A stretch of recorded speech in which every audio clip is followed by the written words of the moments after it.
Welcome to our Father's House of Prayer Ministries Church, where the pastor is Pastor Stephanie Russell, where everybody is somebody. Now join us each and every Sunday morning for our worship services at 10 a.m. For more information about our services, feel free to contact the church office at 305-624-2888. That's 305-624-2888. We're currently located at 17401 Northwest 2nd Avenue in Miami Gardens, Florida.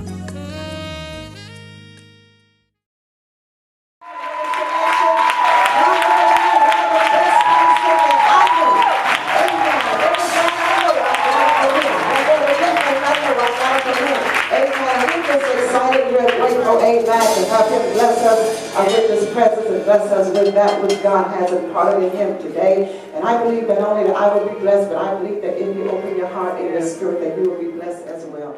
Amen.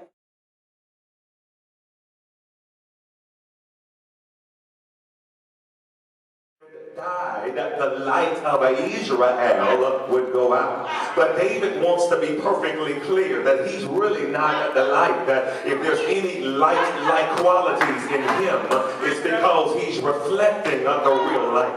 David says that the Lord is the light of my life. The purpose of light is to give illumination. Someone shout illumination. It carries the associative meaning of guidance and direction. Therefore, David says, when I think about who the Lord is to me, the Lord is the one that keeps me seeing. He is the one that keeps me watching the traps that the enemy has set for me. He is the one that keeps me seeing in the midst of dark situations. Now, maybe that doesn't shout anybody else in the building, but to me, that shouts me knowing that I'm not wise enough to know all of the wolves who are dressed in sheep clothing. To me, that shouts me because I'm not wise enough to know all of the pitfalls that my haters have dug for me to fall in.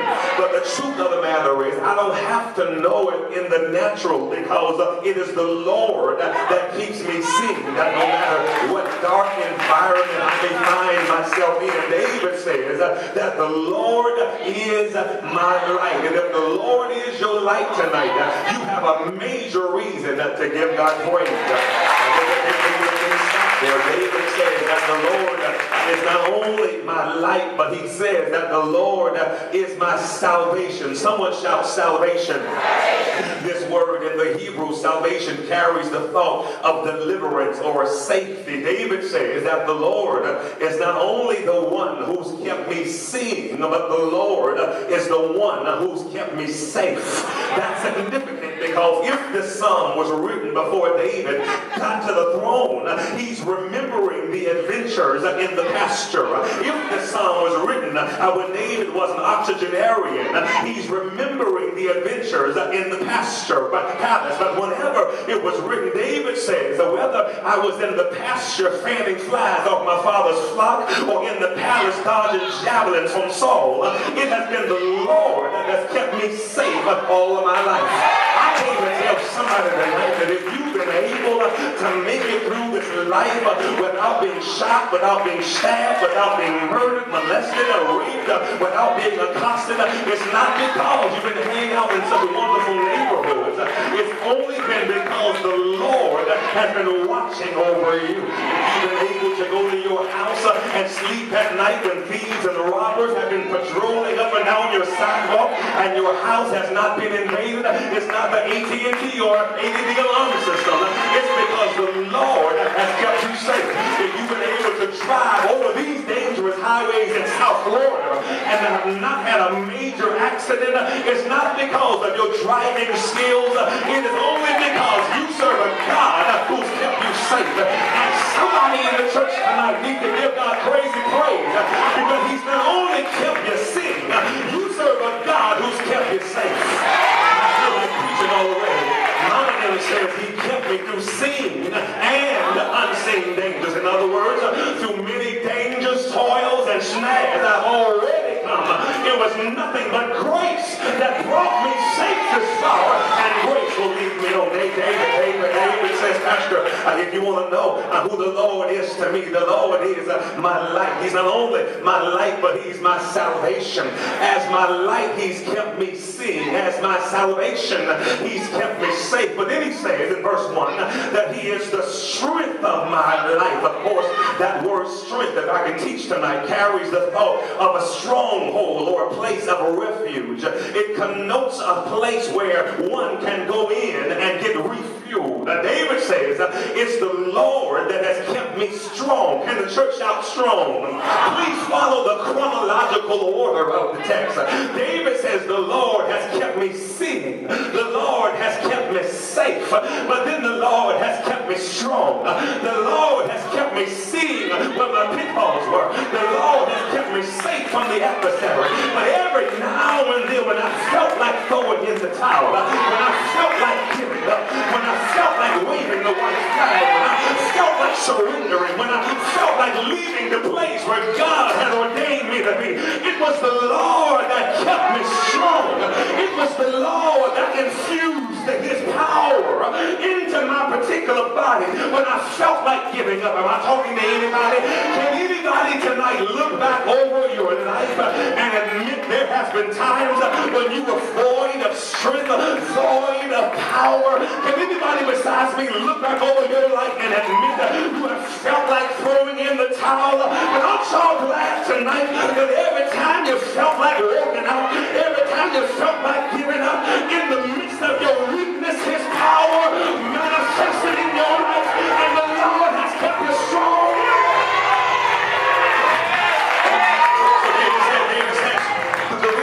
The reason why, verse 1, the reason why I was not able to give up is because I had a personal relationship with the Lord. Nudge your neighbor, tell a neighbor, a personal relationship with the Lord. Y'all ain't doing it. Nudge him real good. Wake him up, tell him a personal relationship with the Lord. You may not have a whole lot of resources, but thank God for your relationship. You may not have a whole lot of stocks and bonds, but thank God for your relationship. You may not live in a big fancy house in a gated community, but thank God for your relationship. You may not drive a big fancy car, but thank God for your relationship. You may not be able to shop in Macy's and Bloomingdale's, but thank God for your relationship. You may not be able to wear red bottom heels and shoes soles, but thank God for your relationship. You may have to burn your own hair, but thank God for your relationship. You may not have your own nails, but you ought to give God praise and praise and thank God for your relationship.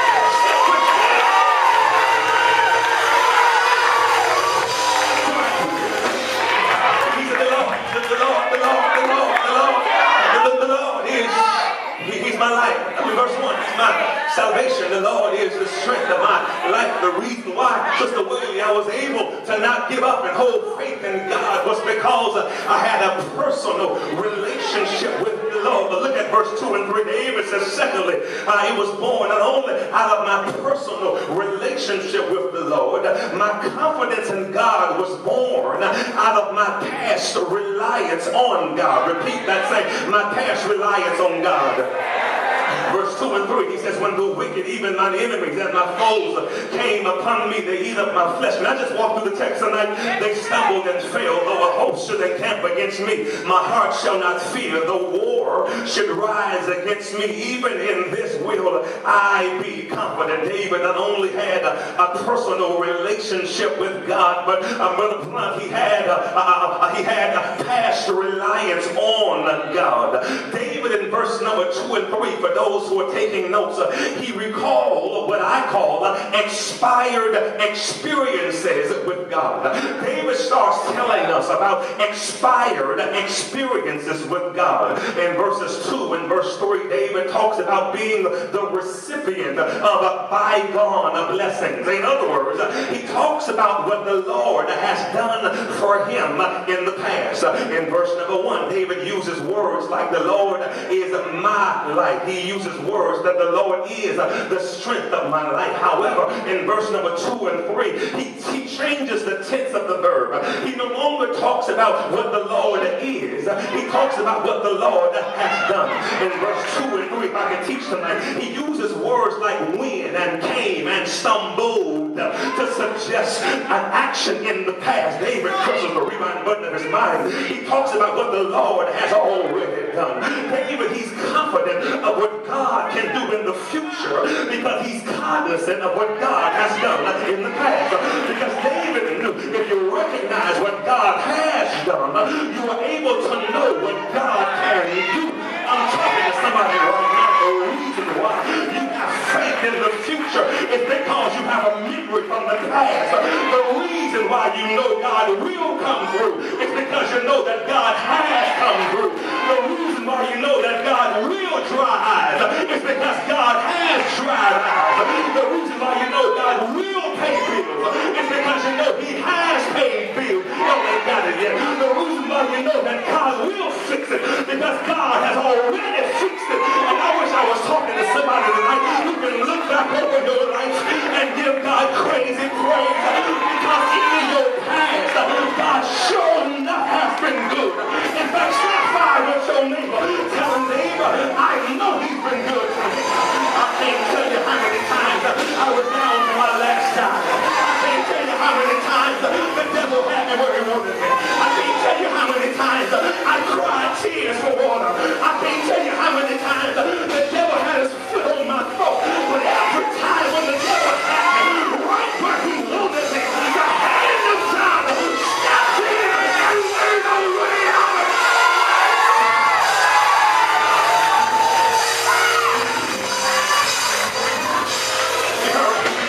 Verse number 2 and 3, David talks about a trilogy of trouble. He talks about wicked folk, he talked about enemies, and he also talked about foes. He mentions a trilogy of trouble. David in verse number 2 and 3, let me read it one more time. In verse 2 and 3, David says these words, when the wicked, even mine enemies, and my foes came upon me. David, he was cognizant of the fact that he had some haters in his life. David knew that everybody that smiled in his face really didn't love him. David recognized that everybody that was around him really didn't mean him no good. David had foes. David had some wicked folk. David even had some enemies. And I wondered for a moment, Pastor Russell, how was David able to deal with this trilogy of trouble in Psalm 27? In verse 2 and 3, one more time, David says, I had wicked folk, I had enemies, and I had some foes. I had a trilogy of trouble. And I wonder, David, how were you able to deal with wicked folk and enemies and foes in Psalms 27? And David says, it's because God hooked me up in Psalm 23. I said, help my brother out, David. David says, you remember when I came through that valley? Do you remember when I came past those green pastures? Do you remember when I came past those quiet streams? David says the Lord was hooking a brother up. I said, please break it down one time so we can forevermore be broke. David says, when I came out the valley, he prepared a table in the very presence of my enemies. David says I had to eat with the enemies in Psalms 23. And he says, and since I survived eating with the enemy in Psalm 23, that qualified me and prepared me for the enemies of the foes and the wicked folk in Psalm 27. In other words, he says what God did for me in the past prepared me for today. Come on, let me talk to somebody tonight. Stop being mad at God for what you're going through today. He's only preparing you for what you're going to deal with tomorrow. And if you can't run with the footmen today, what you going to do when the horses come tomorrow? If you can't handle being lied on today, if you can't handle being talked about today, if you can't handle being criticized today, if you can't handle a little liar today, what you going to do when the real enemy shows up?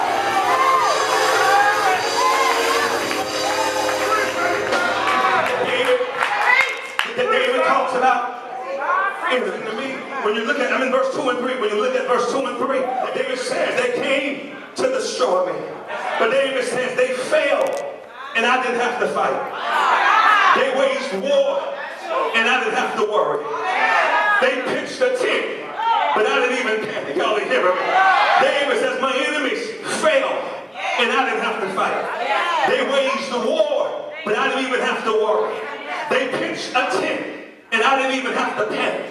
Because if you trust God when things are going well, when things go contrary in your life, He will see about you. Y'all ain't hearing me. David says the Lord fixed it so that when the foes came up up to fight. They failed without me even lifting a finger. That's how you know when you have favor on your life. Because favor means that when your foes come to fight, they'll fall without you lifting a finger. I'll say it one more time. That's how you know you have favor. Because when you have favor, your foes will fall without you even lifting a finger. David says, God blessed me in the past.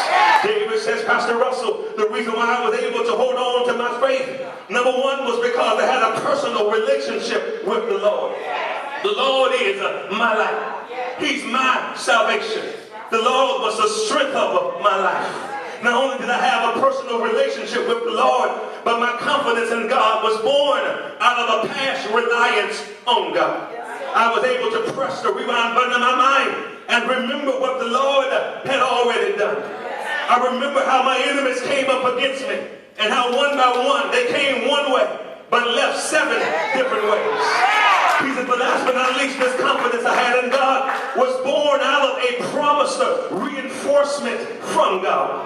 David said, not only did I have a personal relationship with God and a past reliance on God. Verse 5, I had a promised reinforcement from God. He says, for in the time of trouble, he shall hide me in the secret of his tabernacle. I wish I had a witness. He shall hide me. He shall set me up on a rock. Can I just read it one more time? He says, in the time of trouble, he shall hide me in the secret of his tabernacle. Shall he hide me? He shall set me up on the rock. I know y'all got this already, but in verse 1, he said, the Lord is my life. The Lord is the strength of my life. That means he was talking about the present tense. In verse 2 and 3, he says, when my enemies came upon me, they stumbled and fell. He was talking about the past. But in verse 5, he says, in the time of trouble, he shall hide me. In the pavilion, he shall hide me. In the tabernacle, he shall set my rock on my feet. David says the reason why I have confidence in God is because I believe that the same God that was with me in the past is the same God that's with me in the present will be the same God that will be with me in the future. David says the reason why I know I can trust God is because the same God that was with me, that kept me seeing and safe and strong, kept my enemies falling without me fighting, is the same God that shall hide me when trouble comes in life. But I thought it strange that David declares that the Lord was going to hide him in a pavilion, because a pavilion is a structure with planks but no walls. A pavilion is a structure with beams but doesn't have 4 walls, meaning that if you're in a pavilion, you can see who's there. When you're in a pavilion, you can't hide behind the securities of the walls. And so this thing kind of bothered me, Pastor Russell, because I wanted to know, Lord, if you were going to hide me, why not hide me someplace where the enemies can't find me? Why not hide me someplace where the enemies cannot see me? Why not hide me someplace in a place where when the strong man comes to seek, find me? But David says, no, that's not what the Lord does. The Lord puts you in plain view of the enemy. He puts you in plain view of the adversary. He puts you in plain view of the one that's trying to seek your life, because the greater glory is not putting you out of sight, but the greater glory is allowing you to be in the sight of your enemies, but be blessed in spite of the enemies. The greater glory is not God hiding you from where the enemies can find you, but the greater glory is the God we serve putting you somewhere where the enemies know where you work, he know where you live, know the cops you take, know the grocery store you're shopping, know where the cleaners you put the clothes in. The enemy knows exactly where you are, but the good news is he protection because the Lord has a shield all around you. And I don't know who I'm talking to, but I came here tonight to tell somebody that when the Lord has his arms around you, no weapon formed against you shall prosper. In fact, lean over and tell somebody closer, tell a neighbor, no weapon formed against you shall prosper. Oh, you ain't do it right. Reach way down in the preaching voice and say, neighbor, I don't know what you're going through, but tell a neighbor, no weapon formed against you shall prosper. Let the liars lie. Let the good niggas see. Let the rock throw its throat. But you need to know that no weapon that's formed against you shall prosper. David said, when I thought about my relationship, when I thought about my reliance, when I thought about my reinforcement, when I thought